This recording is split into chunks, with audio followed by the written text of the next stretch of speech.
Hello, my name is Magda Dindrea and I'm one of the vehicle artists at Revit Games. In this video, I will be showing you how we developed and created the AB812, also known as the Allegra. Like in all of our vehicles, we started looking for reference, and for this one, we had a full survey that we had done when we went to look at other vehicles for the Bonina line. Once we've got our block out in and we've cut in the windows and the door and we've got a good shape for the front, and then we get to a place where we can go into more detailed modelling and building the undercarriage and placing our decals. As you can see in this rendition, we've got the bogies, which started out as a basic cube and cylinders. And we start creating more detail and adding things such as screws, and we carry on detailing until we get to a point where we are happy with the overall shape and also the placement of all smaller details such as all of the undercarriage and the roof. The most complex part for me was probably the front. It's a much higher resolution, the front of the train, to everything else. So you need to make sure that you capture all of the curved shapes correctly.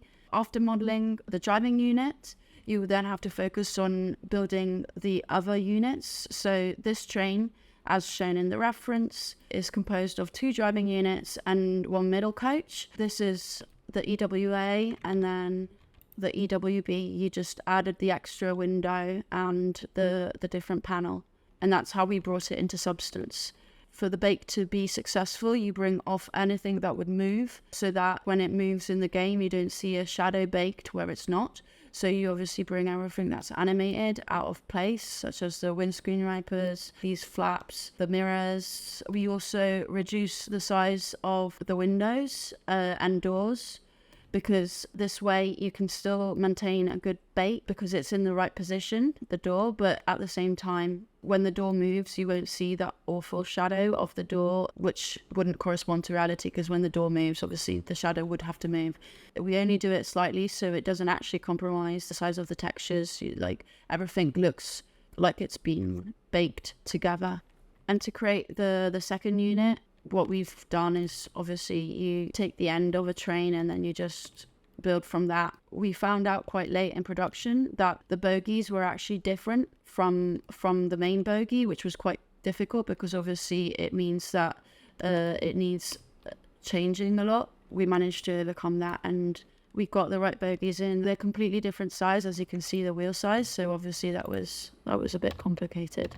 The main thing on the roof is obviously the pantograph, but apart from that, it was pretty straightforward. Like, it's obviously there's a lot of detail. We've built a lot of these grids by just using detail sheets so that you don't have to actually model in all of this detail. Like, if you create holes through texture rather than actually modeling in them yourself, like I did try, but then obviously poly count was up to the roof, like, pun intended. We had to scrap that idea and just texture all of this detail in.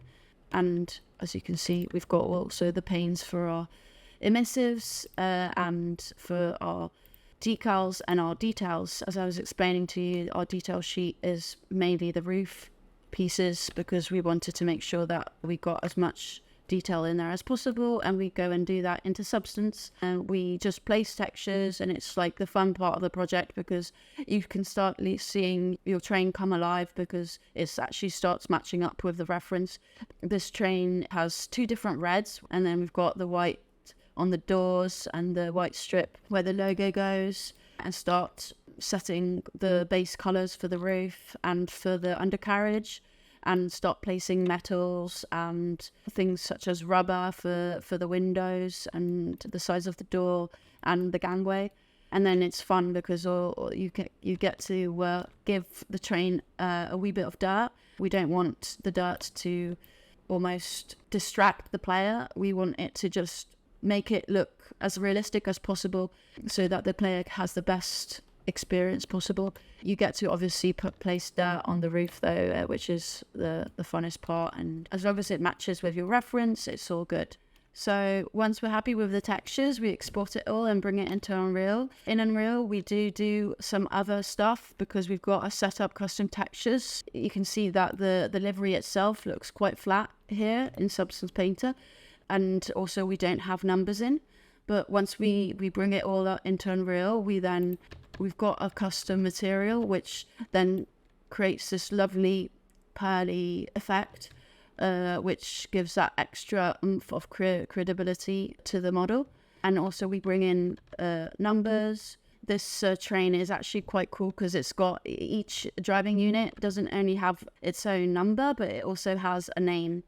This is the final train in game. I hope you enjoy it. Don't forget to subscribe to our channel so you don't miss any future videos.